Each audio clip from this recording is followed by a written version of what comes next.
magbigay ako ng pagkain. Hindi ubusin ni Zia. Bigyan kay Muni. Kaya, pati si Orange, naglalagay doon sa labas. Kanina pa yung morning, hindi niya kinakain. Kunin mo na. Pag hindi niya paubusin na, ibigay na lang yan kay Orange. Sayang niya.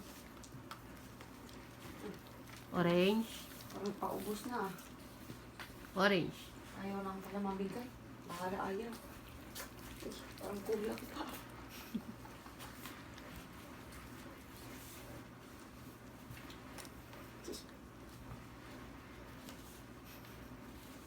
Ubus.